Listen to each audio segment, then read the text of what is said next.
All right, so welcome everybody. Good morning, good afternoon, good evening, wherever you are. Thanks for joining the Renko webinar, another Renko webinar. And today I'm thrilled to welcome another great speaker here. Jussi Roine is joining us from Finland. He will talk about securing SharePoint Online in 47 easy steps, or 5, if you will, you choose. Maybe Jussi, can you say a couple of words and introduce yourself? Yes, first off, thank you, Matthias. You pronounced my name exactly correctly, and you're probably the only person outside Finland who can do that now. So, good afternoon, good evening, everyone. My name is Jussi Roine. I'm based in Helsinki, Finland.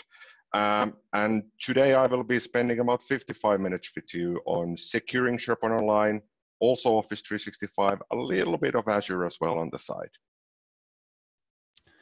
Awesome. Thank you, Jussi. We're European, so maybe that is the reason why we pronounce names great. Yeah. Maybe some quick words to how this webinar works, and especially how questions work for us. We have a questions and answers section in the Zoom webinar window, so you will see that at the bottom of your screen. Please post your questions in there. We will try to answer them directly and live. If not, we'll try to catch up with them at the end of the webinar.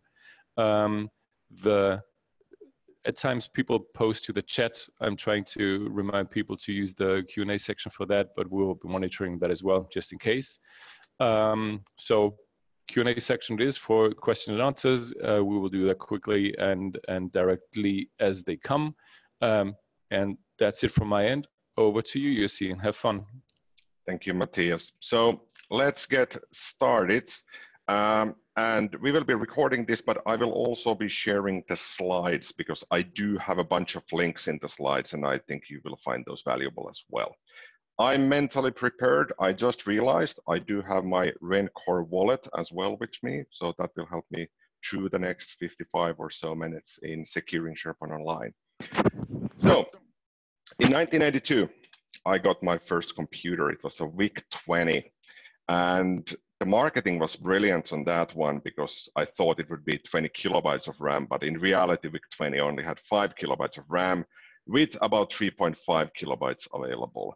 I was about 5 years old at the time. I could barely read. I couldn't really write anything, but I was able to copy basic code from a magazine, like a printed magazine, to execute my code on VIC-20. I think code sounds a bit fancy. It was more like 10, print something, 20, go to 10. And that was my programming skills at the time. So fast forward to 1997, I was a bit older then, and I had been working in IT already by then, about 7 years professionally. And I stumbled upon Microsoft Site Server, which was released in 1997. And this is kind of the basis for SharePoint. So in a sense, it's the basis for SharePoint Online as well. And with Site Server, it was a server-side software that I could install on a Windows NT server, and it would index my files on a file share, provide me with an index, and give me the capability of publishing and finding information quickly. So fast forward 20 years from 1997 to about today, and we've got a lot more advanced functionalities as well. But still, we need to publish and find information using Office 365 and SharePoint Online. But now we need to secure those services as well. So a quick promise, why should you listen to me for 50 minutes? And I do hope you will stay until the end of the webinar. I promise to give you the non-nonsense knowledge on securing everything in Office 365 and a little bit of Azure as well, because some features and functionality relies on Azure. So we need to have a quick peek there as well in order to provide better security for SharePoint Online. The next promise that I will give you, I will save you money because I will spend a little bit of time also on what kind of licenses do you actually need in Office 365. I'd like everybody to avoid getting the most expensive license. Of course, you will get the fanciest features and tools, but there might be something you're not really needing. So in order to save money and frustration, possibly to make you more handsome and or beautiful, I will promise to do my best. And the last one, this is the most important one. I promise not to talk about blockchain or GDPR because people have been learning too much about those, so we won't be covering any of those technologies or EU directives today. So the topics, we'll start with the big picture on what sort of security building blocks do we actually have, kind of to get the lay of the land, and then we'll dive deeper into those individual services.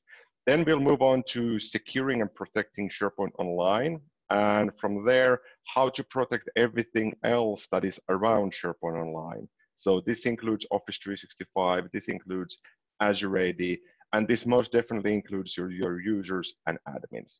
The last one, as promised, is licenses. I know you cannot wait until we get to the licensing bits and details. I also promised it won't be a boring bit on licensing. It will be more about understanding how the licenses are built around SharePoint Online, Office 365, and Azure, and what sort of licensing packages you can actually get. So this is everything we'll go through today. And as a reminder, if you have any questions, use the Q&A. Matthias promised to check on those, and I'll promise to get you the answers either in real time, or if it's something I don't know, I'll get back to you and promise to check whatever is needed.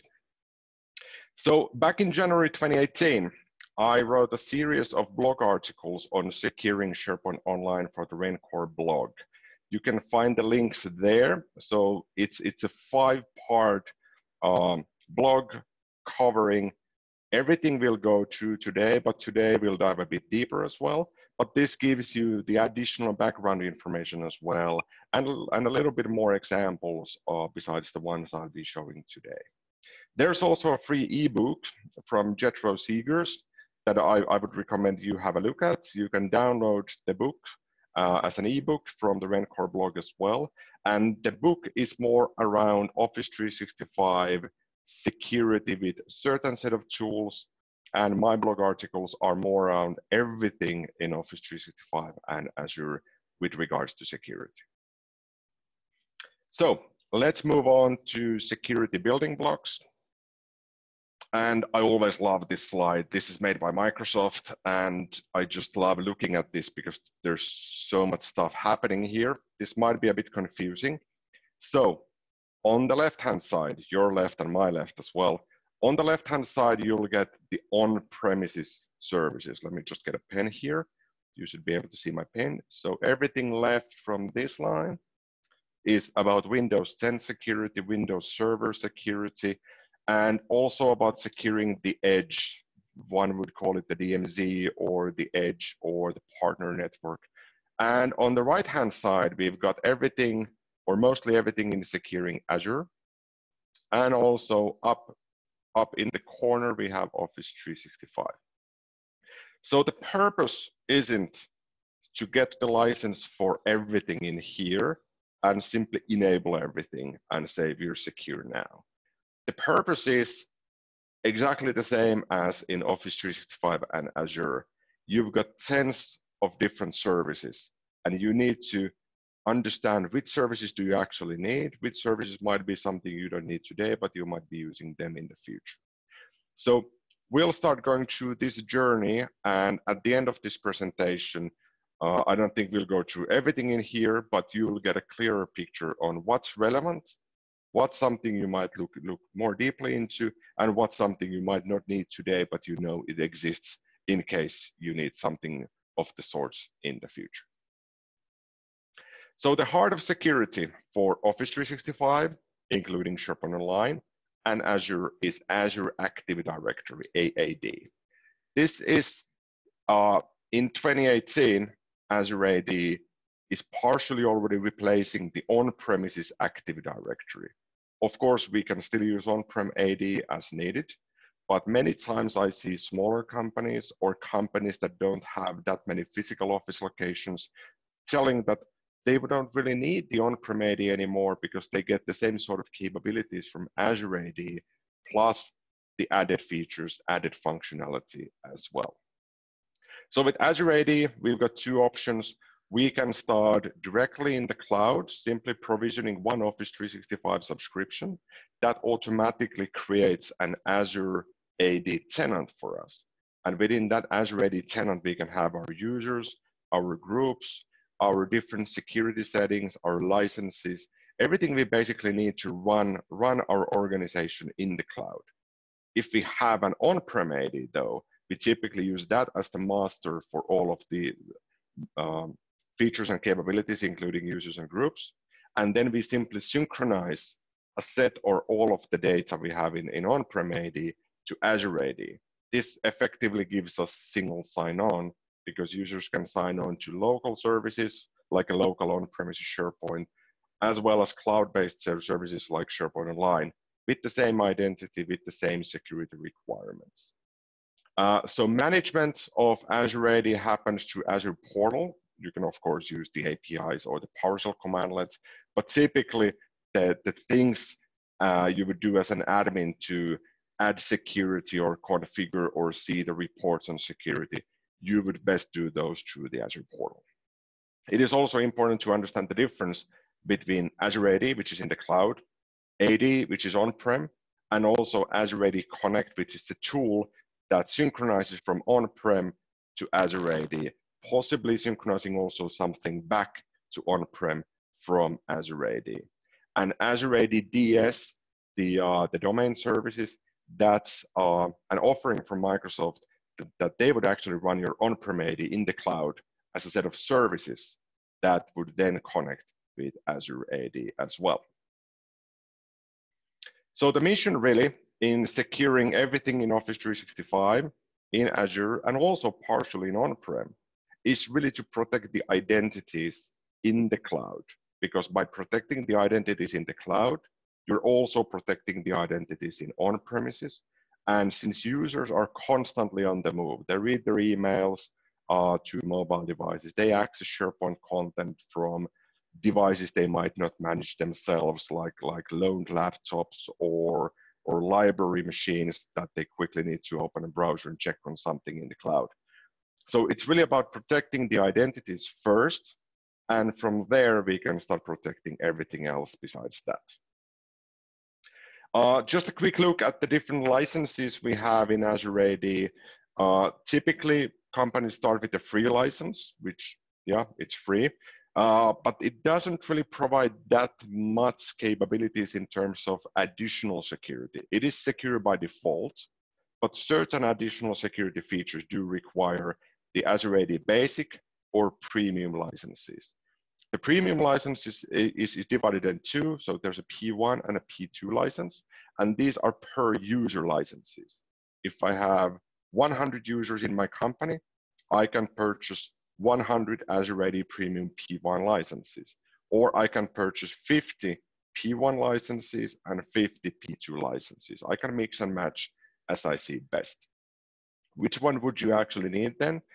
Typically, the minimum level in order to attain a certain level of security is Azure AD Premium P1. The price you see, that's the public price. Typically, you might pay that per user, or you would bundle this with a set of other licenses, and the individual license price might be a bit lower than the one listed in the slide.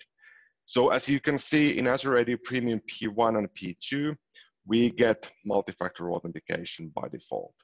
This is also a service that we can purchase separately and combine that with Azure AD Free, which we already have when we deploy Office 365. The self-service password reset is really about users resetting their passwords if they forget the password. And with Premium P1 and P2, we can write back the new password from Azure AD back to the on-prem AD if you're still using that.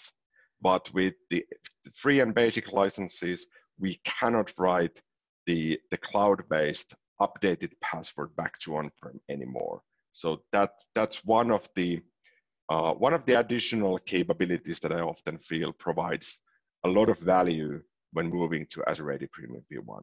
These are not all of the features. These are the core features. There's pages of additional features as well, but with regards to security, these are the most important ones. On the security building blocks we can get from Office 365 and Azure, I made a collection of those and divided those in infrastructure, security, and Azure AD. On the infrastructure side, these apply mostly to Azure. So we've got the typical VPN connections between different networks, like on-prem to the cloud, or from a laptop or a single workstation to the cloud, as well as encrypting storage and encrypting data at rest. The encryption capabilities that we can employ at Office 365 are driven through Azure as well. So the encryption keys we use to encrypt data in Office 365 will be stored in Azure, but those are the type of keys you can bring yourself. So you can manage the key, offer the key to Azure, and Azure in turn will then secure and encrypt content in your Office 365 tenant. In the middle one, in security, there's Security Center, which by default is free. So if you've already got Office 365 deployed, you already have certain Azure capabilities, and Security Center is one of those. And with Security Center, we get a good overview on the level of security we have for all of our services in the cloud, partially for on-prem as well. And it also gives us the recommendations on what should we be doing to attain a bit higher security level. And on the right-hand side, the Azure AD capabilities. I mentioned multi-factor authentication, but in addition, there's a couple of special ones, identity protection and privileged identity management. I'll spend a bit more time on those a bit later, but these are the two features that do require the Azure AD Premium P2 license. So the most advanced and also the bit more expensive license. So when we get securing SharePoint Online and Office 365, we need to get a baseline. And we get the baseline with a tool called Microsoft Score. It used to be called Secure Score, but now it is Microsoft Score. And it's a free service at securescore.office.com. And in essence, it gives us a security IQ for the whole organization. It gives a clear score of today, and then we can adjust our Office 365 settings in hopes of getting the score up. Sometimes you might need to go lower on the score, but typically you want to attain the maximum possible score you can. The maximum score is 450.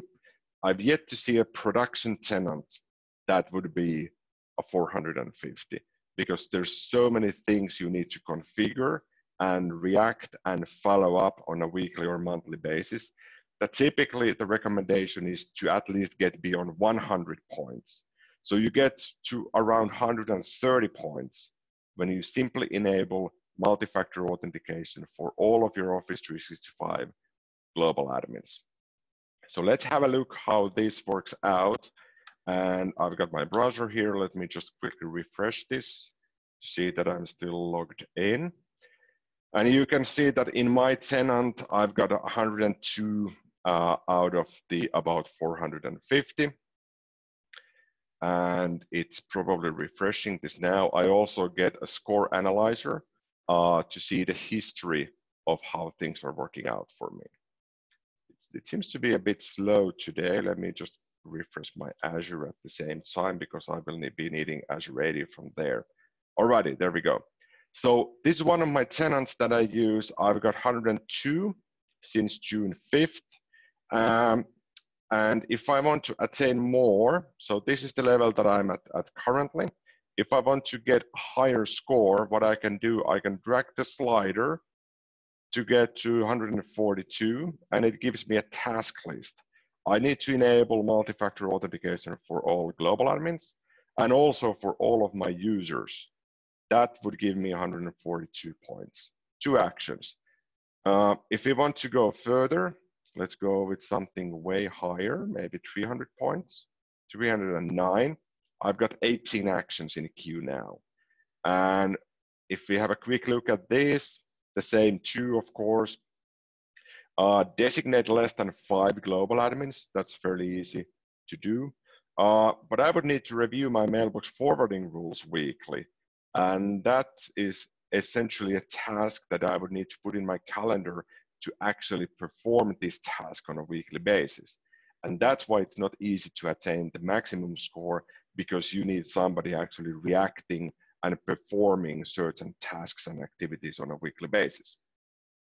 How many actions would I get if I want to attain the maximum score? 450. 45 actions. I think this wouldn't be doable in a few days. Let's see, what else do I get? There's a lot of capabilities that I need to configure here. It do not allow mobile device password reuse. Doable, definitely. But this also then forces me to educate my users, also to react if somebody wants to reuse the passwords on their mobile device, and also what kind of support would I give to my users if they need to change the password, and from there, if I then need to allow them to change the password themselves, and that would also require the self-service password reset feature. What I also get from here, I get my own score, and then I get the average score for global Office 365 tenants that have the same amount, roughly the same amount of users as my own tenant. So this tenant I'm using is about 50 users. So similar sized tenants globally have a low score of 35. So I'm already way ahead of them, and they should really catch up on their game. The global average, regardless of size, is only 31. I am not sure how you get that low, because I cannot go lower than 102 myself. Possibly you get to 31 by not enabling MFA, not enforcing any sort of complex password rules, and basically having too many global admins in your tenants. If I look at my history, I can actually follow up on how things are looking out for me. We can see that I dipped a bit to 102, but I was 122 at some point, but I've made some sort of changes in my tenant that I dropped from 122 to 102 again. So this is something I should react to get back to at least 122 myself. So that's a quick look on Microsoft Score. And I would advise you to run this through as a global admin for one or more of your Office 365 tenants, and try to get beyond 100 points, because in essence, you need to enable MFA and you're good to go. So now that we have had a quick look at the basic tools, Azure AD, Microsoft Score, and the big picture with all of the services, let's move on to securing SharePoint Online. And we start with the SharePoint Online management portals. As of today, we have two management portals. We have the classic one, which is the one on the left, and then we have the modern one, which is the one on the right. The classic one exposes basically all of the settings you would need for SharePoint Online, including security settings, including user profiles, including access control, but it currently doesn't expose the modern sites. So if I have been deploying any Office 365 groups that also have a modern SharePoint site, like a communication site, for example, it's not listed in the classic admin center. That's why I need both for now. But the modern site, that exposes a little less configuration settings for me, but it exposes all of the modern capabilities that I actually need myself. Let's have a look at the portals, because I know it will be more easier to understand what's happening in here. Let me just put the font a bit up. So this is one of my tenants, and you can see I've got a bunch of site collections in here. I can do the basic configuration like the owners and sharing and whatnot in here. But what I'm more interested in here is access control.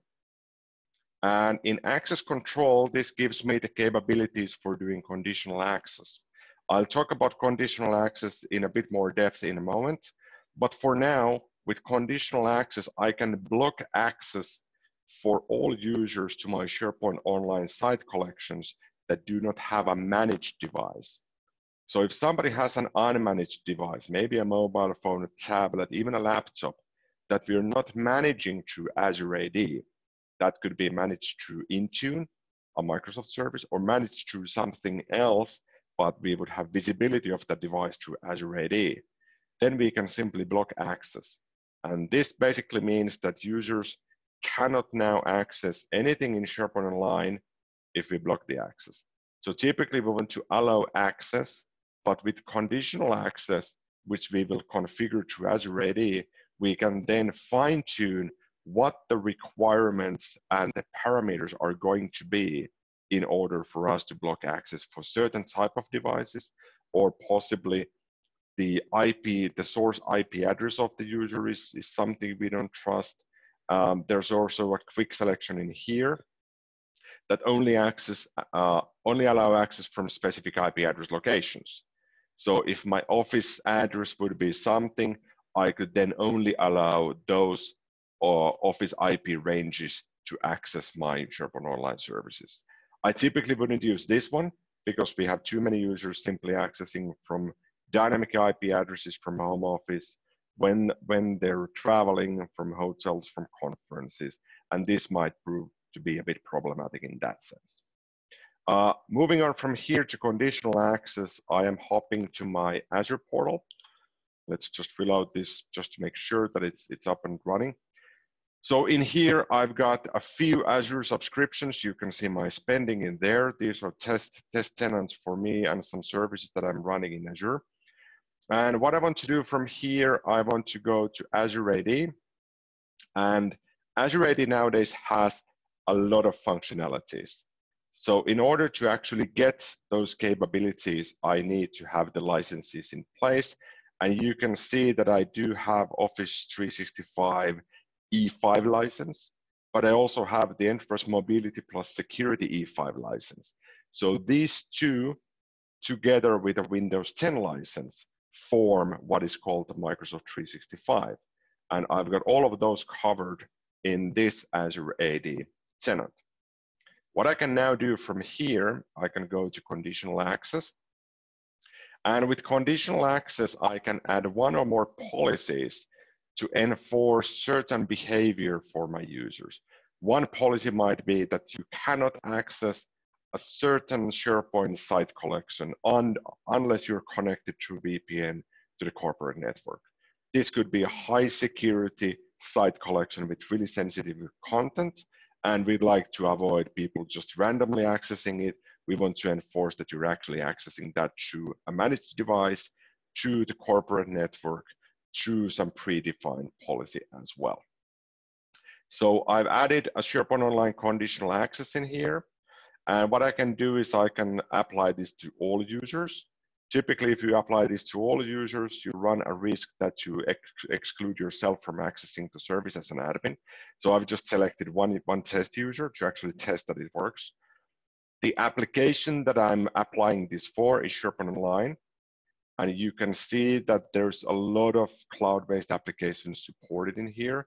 So the typical stuff like Microsoft Flow, Forms, Stream for video, Teams is also included now. Of course, email is included. I am happy with this. And the condition might be a combination of one or more factors.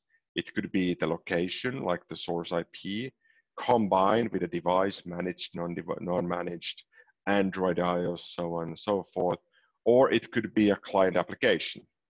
And what's interesting here in the client application is that we can differentiate between a browser and any sort of desktop client and mobile apps. And just recently, just real quick, we just had a request. Can you maybe zoom in because it's a little bit hard to read and small in there? I most certainly can. Apologies, I'm using a 4K display and I'm so happy with the 4K that I always forget. Not everybody's using it. Is it any better now? Totally, thanks. Good, so I'll keep the font size a bit bigger. So what we got in May was that we can now differentiate between modern authentication clients as well as other clients. And this used to require a federated identity using AD federation services and additional rules in ADFS. That was a bit complex to configure and also a bit error prone in actually getting it working. Now we've got that capability as part of conditional access. Why do we care about this? Because if somebody is accessing our content in Office 365, let's say SharePoint Online or email, we would like the authentication to be modern, meaning that we can enforce multi-factor authentication or some other set of parameters on top of that access. And now we can differentiate that the user can or cannot access a predefined SharePoint Online site collection unless they run a modern authentication client. The modern would basically mean a recent version of Office Pro Plus, Office 2016, Office 2013, but it wouldn't support Office 2010 because Office 2010 belongs in the other clients, and that's using the legacy authentication. Once I'm happy with these selections, I can now say, when one of these assignments are fulfilled, what do we actually want to do? Grant access, but let's require multi-factor authentication, or require that the application you're using to access the services is approved by the company IT, for example. And then we can also enforce additional restrictions on the application we're accessing in.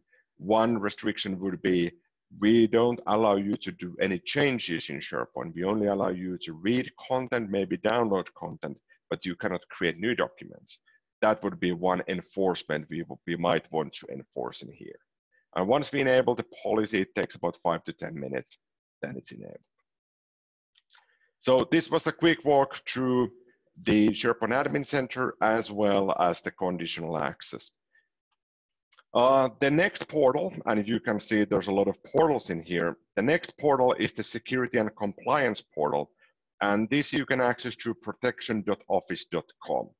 This is a collection of links to different tools that allow you to both see what's happening in your Office 365 tenant, as well as configure data privacy, threat management, data loss prevention. You could, as an example, you could prevent that users cannot store content in SharePoint Online that includes privacy data, such as a social security number or a credit card information or any of that. So this is the portal for getting a grasp of all of the different security-related functionalities, reports, and monitoring tools in one single place. Let me quickly hop on that one. I prefer showing this because it makes it all the much easier to see how it's working out. And I'm also upping the font size in here. Let's try with this. So this is still the same tenant, and you can see from here that I've got different functionalities in here. One thing that is interesting here, I've got threat management. And with threat management, I see what sort of emails I'm getting. Have I received any malware? Is there any active threats against my Office 365 users? This could be malicious content sent by email, or somebody trying to retrieve user identities or passwords, or my users downloading something through Office 365 they shouldn't be downloading. One of the new features that was introduced in April in Office 365 is the simulation of attacks against my own users. So this is more like a white hat type of attack. I can, from here, I can create a new attack that would try to harvest user details by sending a spoofed email to my users, and then simply asking the users that, would you like to click on this link? And then we'll record those activities and see which of our users are so gullible that they actually fall for our test attacks. And then we can decide, how should we educate our users, or should we fine tune any of the settings we have in Office 365? If I create a new template from here, this would be a test attack template. I can now configure the faked email to my users. So this could be the CEO could be in here. The email could be ceo@company.co.uk. And then I can have a faked link in the email. This is only for tracking purposes. It doesn't really do anything. And I can also have a custom URL in here, the category and subject. And the subject could be important news from the CEO. So my users would now receive this sort of email. And if some of those users would click on the links in the emails, we would track those and have a report that out of 2,000 users, 57 users were actually clicking on this. So this is maybe something we need to educate the users on, or this is maybe something we need to block in the future as well. Multi-factor authentication is something that I've mentioned briefly a couple of times. Just a quick overview on the capabilities on that. With multi-factor authentication, we are essentially using a mobile device like a mobile phone for doing additional authentication when users log into different services. And we can use multi-factor authentication for Office 365, also for Azure, but as well for third-party tools that support the Office 365 Azure MFA, or also for on-premises services. So one of the use cases with MFA would be that we would secure the classical dial-in VPN, remote desktop access to on-premises web apps, and we would enforce MFA before users get access on those. In order to actually get this up and running in Office 365 for admins, it's free of charge, so you simply enable it for global admins and you're good to go. But for everything else, you need to provision the MFA service through Azure, and depending on your Azure AD license, you might need to purchase the Azure AD Premium P1 or P2 license. The link in there shows what users need to click through in order to enroll for MFA. So my recommendation is enable and enforce MFA for all of your admins, and decide if this is something you also want to enforce for users. I wouldn't do this over the weekend, because when users come back to the office on a Monday morning, they will start complaining that, okay, what's this? I cannot access my emails. I need to do something first. Why is that? So first have a pilot group of maybe 5 or 10 users, see how that goes, see what kind of education and instructions you need. And from there, start rolling out MFA for all of your users in a longer term project. Some considerations for users: do we need to enforce MFA? Could we maybe whitelist the corporate LAN so that when users are at the office, they wouldn't have to use MFA to approve the authentications every 5 minutes when they access different services? Do we trust the corporate LAN? Or should we only ask for MFA from users if something is happening that's not usually happening? The user is accessing services from a different IP address that what they normally use, or the user is accessing a service outside their home country. So if I'm traveling from Finland to Germany, I would then, while I'm traveling, I would have to use MFA. But when I get back to Finland, I wouldn't have to use MFA. That would be one sort of approach to gently introduce MFA for users. Cloud App Security is the next service which is part of Office 365. This also requires an additional license on Office 365, typically the E5 license, which is the highest tier in Office 365 licensing.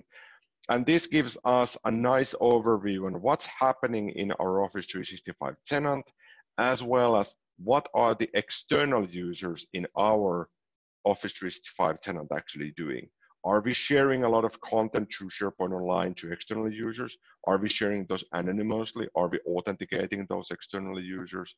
And we can have policies in here, but we can also enforce predefined activities depending on what the risk level is for internal or external users. From the screenshot, you can see I was traveling about 7 days ago in Germany. So Cloud App Security tracked that my activity is from a country I don't frequently travel to. So it was alerting as a medium-sized alert to me, because I'm the global admin as well, that one of my accounts is actively accessing from an infrequent country. Should I maybe react on this one? One of the benefits of using Cloud App Security is that Microsoft has gathered about 10,000 different third-party cloud-based tools in there, and they have the risk factoring in place. So you can track on all of the different tools your users use that are not part of Office 365. And then you can, based on the risk level of the third-party tool, you can act accordingly. So if users are not storing their files to OneDrive for Business, they're using something else to store their files outside the corporate network and outside Office 365. We can have a risk level on that one and kind of capture that shadow IT approach and maybe act on that one or simply get a report to understand why users are using something they possibly shouldn't be using at the same time. If your corporate network has a supported router, typically a well-known brand like Cisco is supported. You can get the logs from those devices, ship those to Cloud App Security, and it also gets you the statistics and the accessibility for your on-prem and edge network access, and what sort of traffic is flowing back and forth between the corporate network. I wanted to include this screenshot because this is from SharePoint Portal Server 2001. So this is the 16, 17-year-old version. What I did last year, I set up SharePoint Portal Server 2001 in one of my virtual machines. It requires a Windows 2000 server in order to run. And I wanted to see, could I secure SPS 2001 as well? And a long story, really short, you cannot. The problem is that whenever you want to secure something, you typically need HTTPS. So in essence, you need to secure the traffic with SSL or TLS. And the old version of Windows Server doesn't support those. So it is practically impossible today to secure content in a legacy SharePoint. I know it's not a common use case. I want to travel back in time a bit to see, would it be still possible? But there's a cutoff around 2007 when the encryption standards evolved.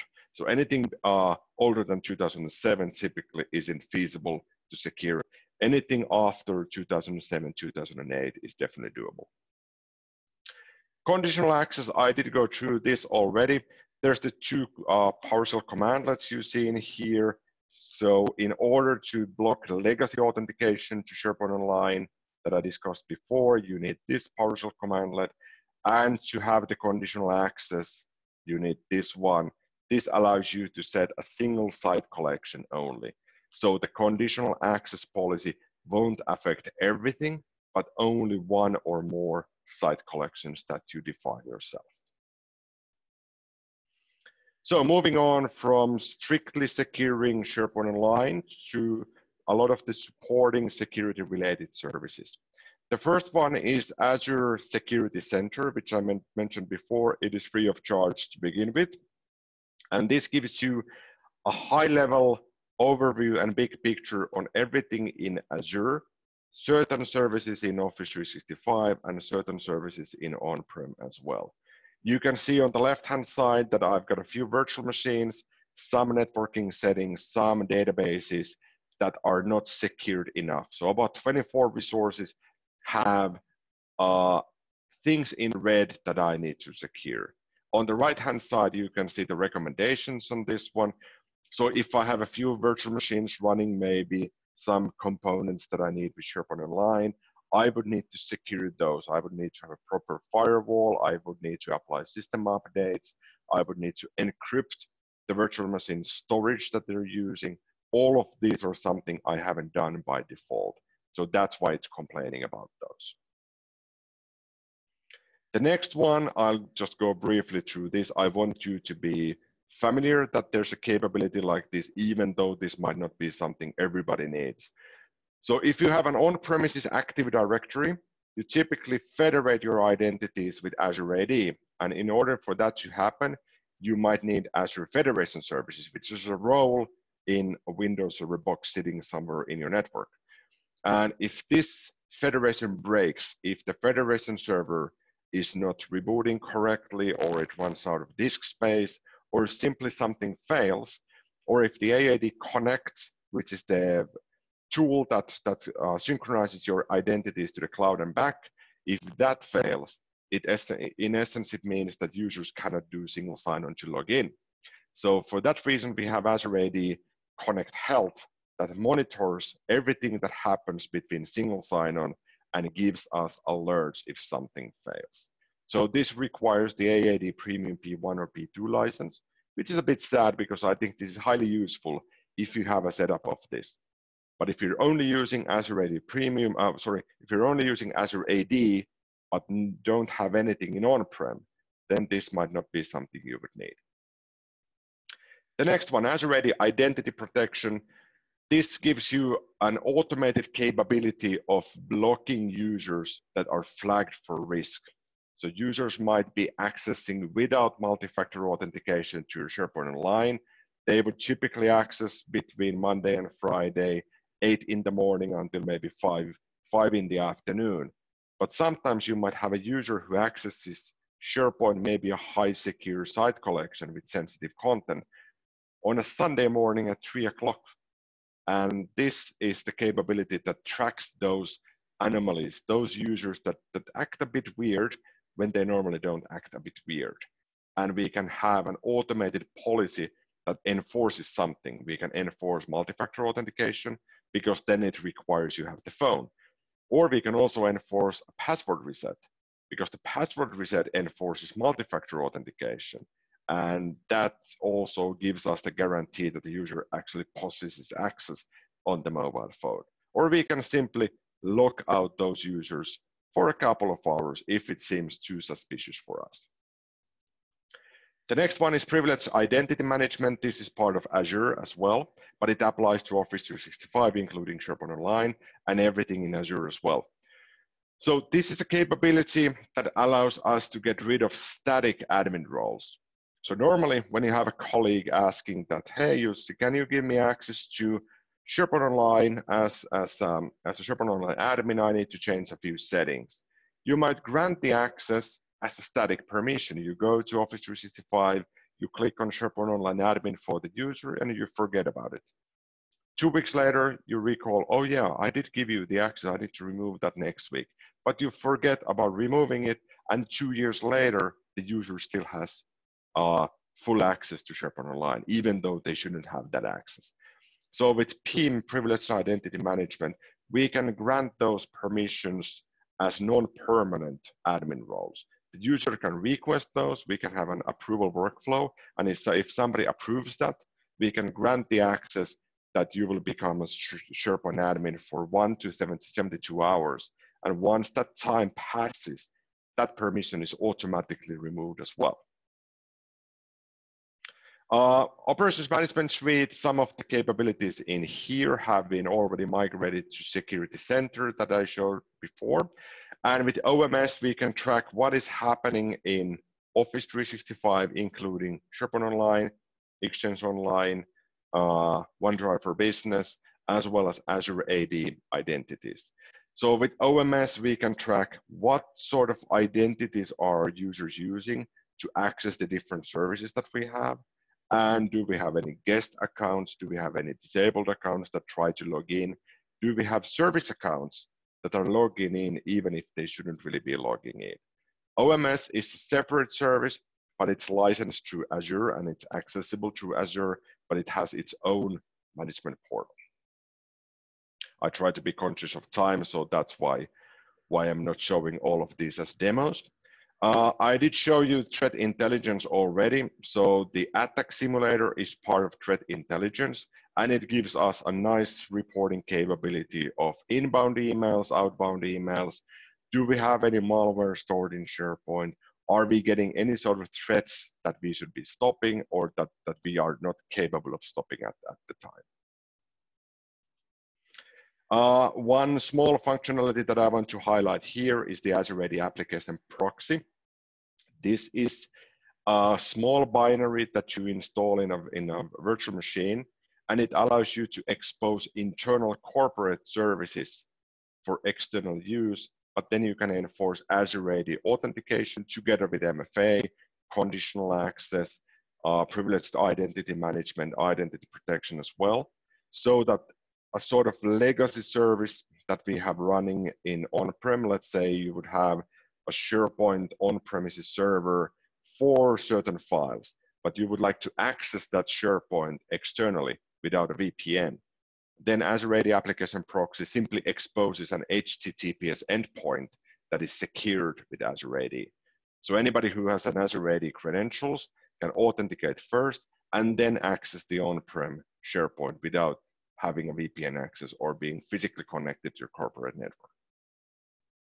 Monitoring in Azure Monitor is highly useful. So from here, we can see what the other admins are doing with regards to Azure AD and Azure. Compliance Manager, part of the Trust Center in Security and Trust Portal in Office 365. This was released late last year, and it's been expanding since. So in essence, Compliance Manager is the glorified task list. It tracks all of the actions that we as customers and Microsoft as a service provider needs to do in order to keep us secured and under those predefined regulations like GDPR.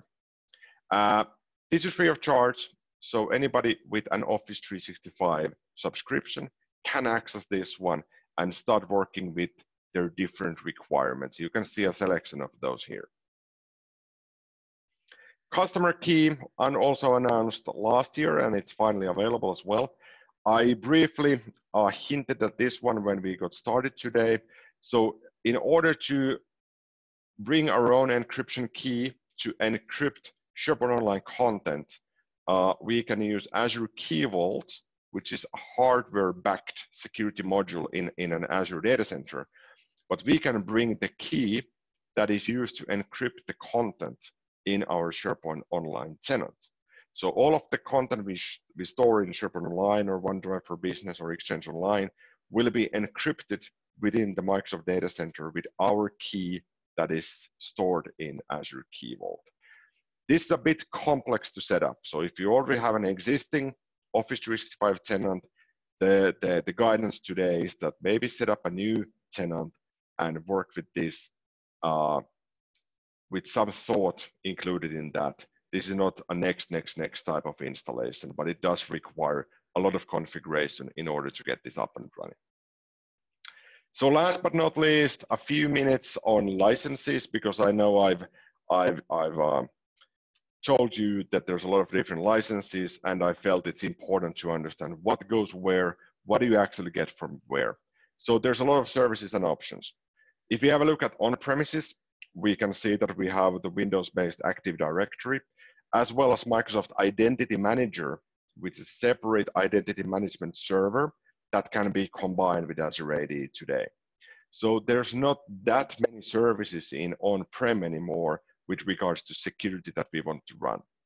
But if we expand this to Office 365, we can see that Compliance Manager, Secure Score, Threat Intelligence, and DLP are driven from Office 365. Finally, when we add Azure, we get the infrastructure type of things in Azure, like Customer Key for securing Office 365 through Key Vault with our own key.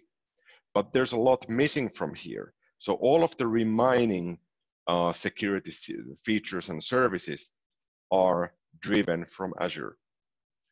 So you can see that there's a lot of capabilities in here. And once you configure those through Azure, it means that they will expand to Office 365 as well as on-premises. I mentioned EMS, Enterprise Mobility plus Security, which is a collection of licenses. So typically you would have an Office 365 license, but you would then also purchase an EMS license. And that would include, depending on the edition, Azure AD Premium P1 or P2, as well as some additional security tools like Cloud App Security and Azure Information Protection for securing documents, and Intune for managing devices, and Advanced Threat Analytics for monitoring the authentication requests against your on-premises AD. This is not mandatory, but typically, instead of getting the Azure AD Premium license, you would get the EMS license that would include the premium license. Microsoft 365 that I mentioned also, this was announced last summer at the Inspire conference by Microsoft. And with Microsoft 365, it's a collection of licenses. So this includes the Office 365 license, the Windows 10 license, and the EMS collection of licenses. And the EMS license then includes the Azure AD Premium licenses and everything else.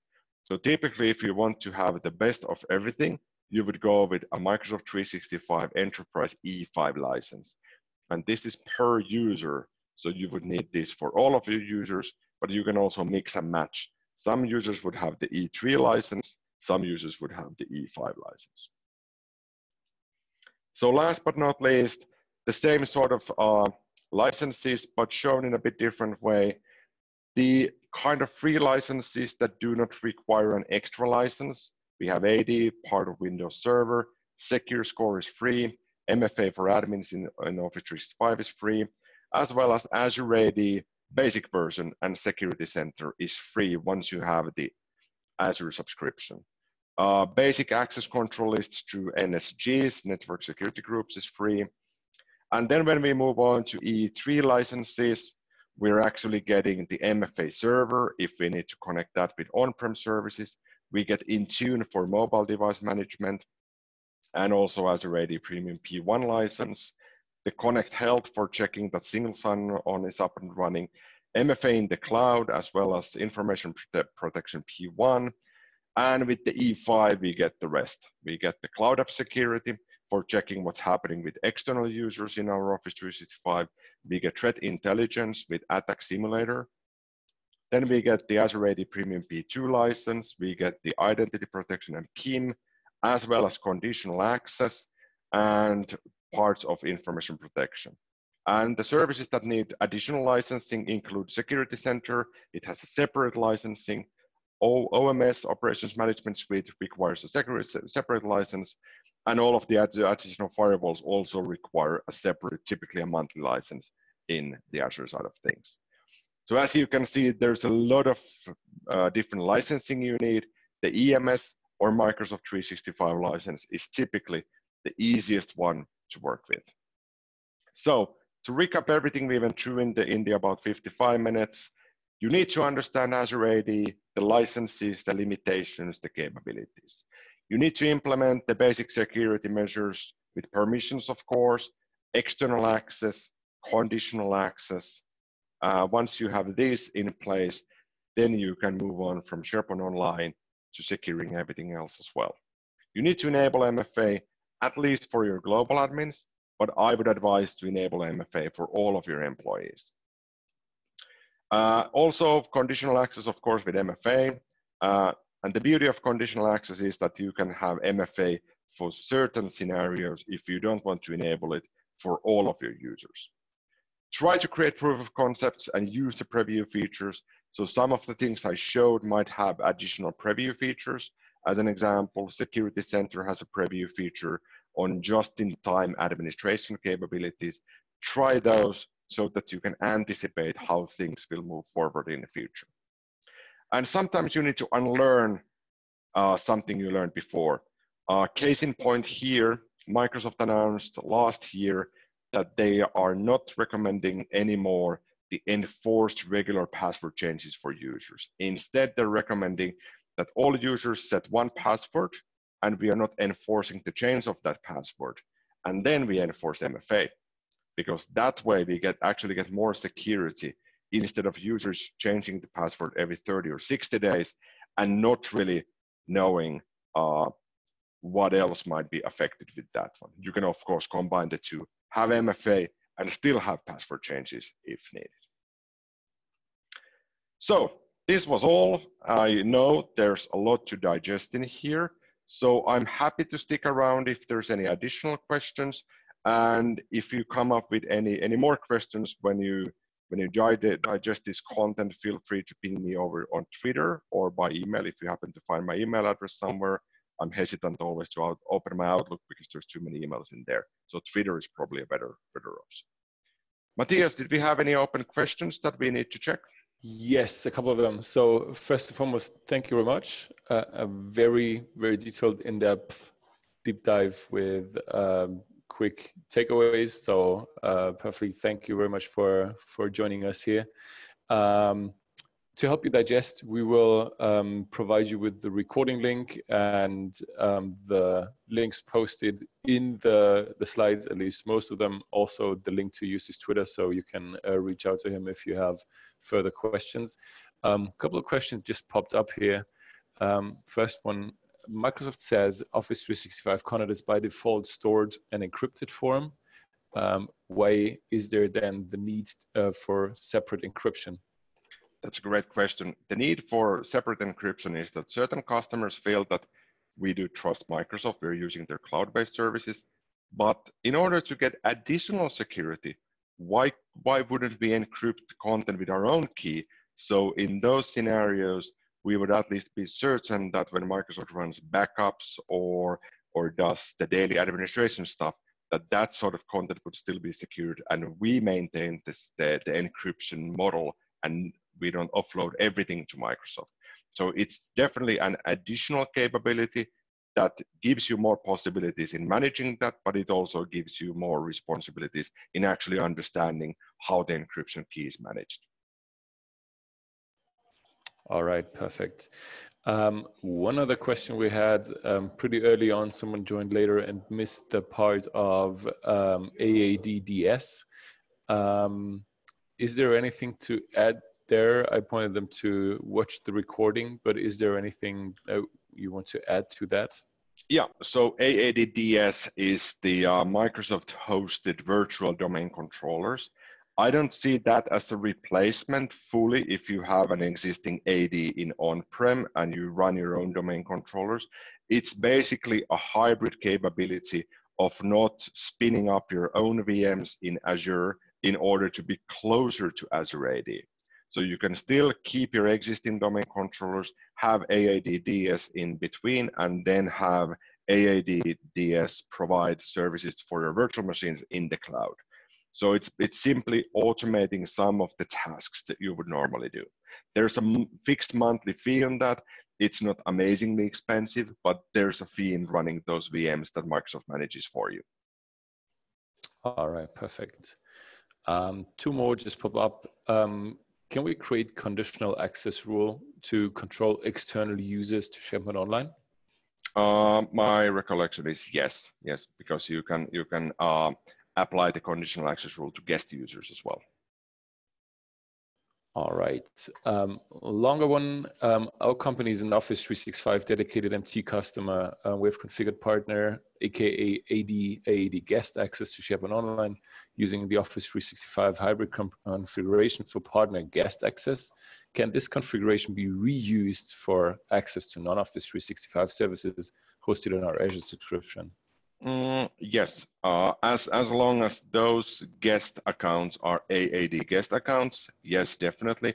If you want to expand that to non-AAD accounts, you can also use Azure AD B2B capability, which allows the user to bring their own identity, and you don't have to manage that identity. They will, in essence, be guest users as well. And then you can provide access to, let's say, a web app or virtual machine or some other service you will be hosting in Azure.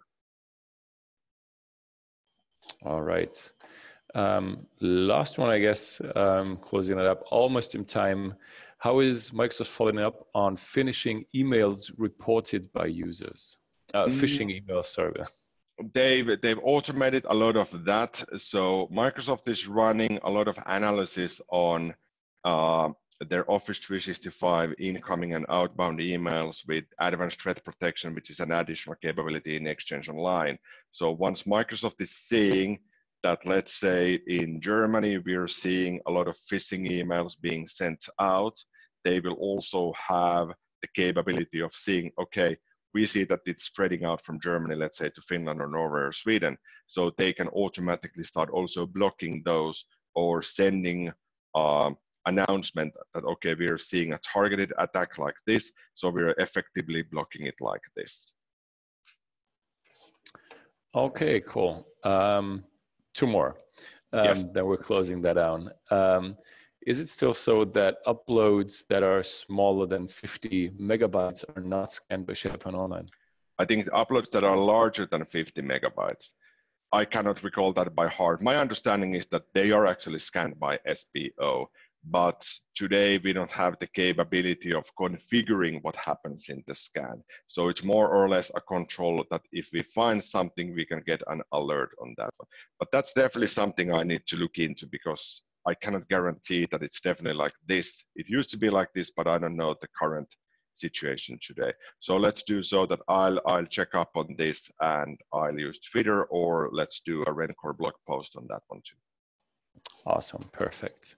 So the last one, if someone steals my UP and the MFA is enabled, can the hacker potentially then use his own cell number to log on?